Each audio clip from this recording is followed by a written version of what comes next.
जो मुल्क की सियासी नुकसान तो हुआ ही है, और जिस तरीके से एक कशीदगी एक अनार की और मुल्क के अंदर जो कुछ तमाशा लगा गुज़िश्ता 2-3 रोज़ के अंदर, दुनिया भर में हमारा तमस्कुर उड़ाया जा रहा है और दुनिया भर में हमारा मजाक उड़ रहा है। ISPR ने भी कहा है कि 75 साल तारीख में ऐसा नहीं हुआ था जो 9 मई को जो देखने को मिले मनाजिर।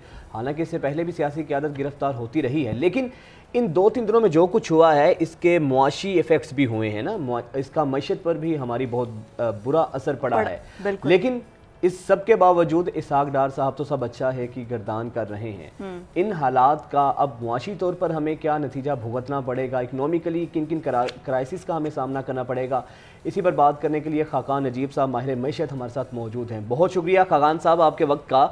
खाकान साहब, सबसे पहले तो ये बताएं सर, ये जो 2-3 रोज़ में हुआ है, सियासी अजाला तो इसका होना वैसे ही मुमकिन नहीं है, क्या मुआशी अजाला भी हो सकेगा, या आप समझते हैं इनका असर जो है IMF और वर्ल्ड बैंक तक भी हमें फेस करना पड़ेगा, ये जो सिचुएशन 2-3 दिन रही है?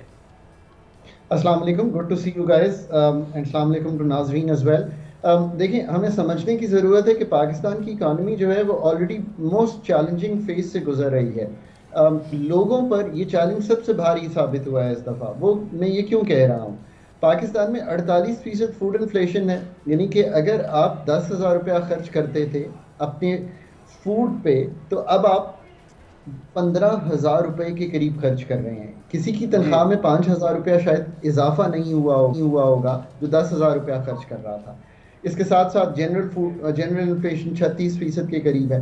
और मैंने ये हमेशा कहा है कि पिछले 12, 14, 18 माह में जो सबसे ज़्यादा तकलीफ दे बात है वो ये है कि 18 अरब डॉलर के ज़खायर थे 2021 दिसंबर में। जब हुकूमत तब्दील हुई तो ये 10 अरब डॉलर के करीब आ गए, आज 4.38 अरब डॉलर के हैं। पाकिस्तान ने अपनी जो ज़खायर हैं वो बदतदरीज जो हैं वो लूज़ किए हैं, बिकॉज डॉलर इनफ्लोज टूटे हैं। वो इसलिए टूटे हैं कि IMF नहीं हुआ, वो इसलिए टूटे हैं कि फॉरेन डायरेक्ट इन्वेस्टमेंट नहीं आई। ये सारे जो अवामिल हैं मिलके इन्होंने इन्फ्लेशन जो है उसको बढ़ाया है। ऑफ कोर्स फ्लड्स का भी असर है। अब जितनी अनसर्टेनिटी बढ़ती चली जाएगी, आप खुद अंदाज़ा लगाइए कि चाहे वो ज़ख़ीरा अंदोज़ हों, चाहे वो सप्लाईज इन द मार्केट हों, चाहे वो लोगों की डेली वेजेस हों, वो सब डिस्टर्ब होती हैं। तो ये इसका जो खमियाजा है वो सबसे ज़्यादा तो वो लोग भुगत रहे हैं जिन्होंने 240 मिलियन अफराद पाकिस्तान के, जिन्होंने ये टाइम्स जो हैं वो टफर से टफर होते हुए देखे हैं। तो that is the stark reality of Pakistan. इसका इकोनॉमिकली आप देखें, ऑब्वियसली सेल्स डिस्टर्ब हुई, अगर 2-3 दिन में ही देखें। आप ये भी देखिए कि IMF जो है वो ऑब्वियसली, बाकी मल्टीलैटरल्स जो हैं वो ऑब्वियसली, फ्रेंडली कंट्रीज जो हैं वो ऑब्वियसली का वर्ड मैं इसलिए कह रहा हूँ कि ये इतना ऑब्वियस है कि ये तो देख ही रही होंगी ना कि अभी थोड़े से हालात जब नॉर्मलाइज होते हैं तो आगे चलते हैं। So that is where we largely stand. It's not a pretty picture. It's not a pretty picture politically. It's not a pretty picture economically. और फाइनेंशियल बैलेंस भी हिला हुआ है। आप ये देखिए कि कितनी डिसऑर्डरली से वाइल्ड मूवमेंट्स हो रही हैं रुपए में। 15 रुपए 2 दिन में निकल गए टोटल। पिछले 2 दिन में जब ये टर्मोइल आया, जब स्विंग हुआ तो सेंटिमेंट स्विंग हुआ, और आज इस वक्त जब मैं आपसे बात कर रहा हूँ तो 10 से 12 रुपए का रिट्रीवल हुआ है। पाकिस्तान की करेंसी या कोई भी करेंसी जो है वो पार्टली सेंटिमेंट पे मूव करती है। जब सेंटिमेंट का इतना स्विंग होगा तो ऑब्वियसली करेंसी में जो इन्वेस्टर है, जो इंपोर्टर है, जो एक्सपोर्टर है, वो उसको या होल्ड कर लेगा या ओवर सेल कर देगा। So you know these are not good things. I hope कि आज स्टेट बैंक ऑफ पाकिस्तान ने, और मैं उम्मीद करता हूँ उनसे, कि जो डिसऑर्डरली मूवमेंट है उसको थोड़ा सा कंटेन करने के लिए आज मार्केट में इंटरवीन किया होगा और इंश्योर किया होगा कि थोड़ी सी मार्केट जो है वो स्मूदन हो। मार्केट को कैसे, किस तरह से स्मूथ कर सकते हैं, क्योंकि अभी जो सिचुएशन हमारे सामने है, डॉलर की प्राइस बढ़ गई है।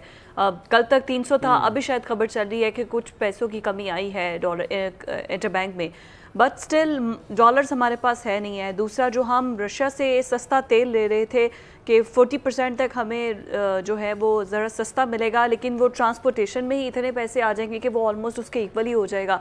और फिर ये कि हमारा टेलीकॉम सेक्टर बंद है, सिग्नल्स बंद हैं, एप्लीकेशंस हम कर नहीं सकते, इंटरनेट बंद है, तो वो उसकी वजह से जो हमारा रेवेन्यू है वो तकरीबन, आज की रिपोर्ट है कि 1.6 बिलियन जो है वो रुपए का हमें नुकसान हुआ है सिर्फ 3 दिनों के अंदर। 1.6 अरब।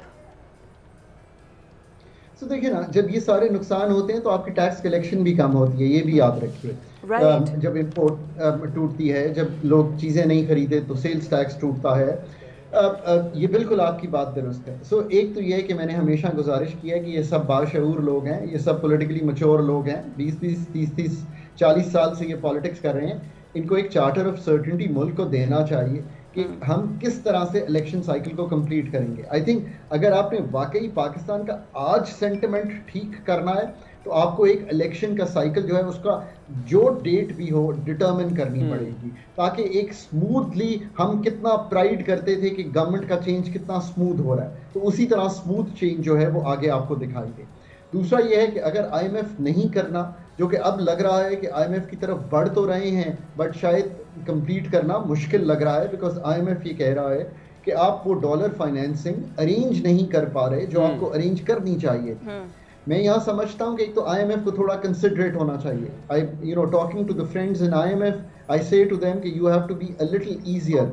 पाकिस्तान के लोग जो हैं वो इन्फ्लेशन से, टैक्सेस से, वो बिजली के बिलों से, वो घर में गैस के बिलों से, और वो अनएम्प्लॉयमेंट से, they are really feeling the pressure. और on top of that the floods have played havoc with Pakistan. So थोड़ा सा कंसिडरेट होइए, और अगर आप स्टाफ लेवल एग्रीमेंट कर लेते हैं तो बाकी फाइनेंसिंग भी अरेंज हो जाएगी। तो मूडीज की रिपोर्ट तो बिल्कुल कुछ उल्टा ही रुख दिखा रही है हमें। दुरुस्त। इंपोर्ट्स को आपने टोटली, मतलब 5-6 अरब डॉलर की इंपोर्ट को आपने 3 अरब डॉलर पे एडमिनिस्ट्रेटिवली रोका हुआ है, जिससे सप्लाई साइड डिस्टर्ब होती है। तो आप और मैं जब चीज़ लेने जाते हैं वो नहीं मिलती, और जब हम बाहर जाकर ब्लैक से लेते हैं, वही अगर कोई फार्मास्यूटिकल की चीज़ है जो मुझे ज़रूरी दस्तियाब है अपने वालिद के लिए, आपको अपनी फैमिली के लिए, तो आप उसका एक्स्ट्रा पे करते हैं।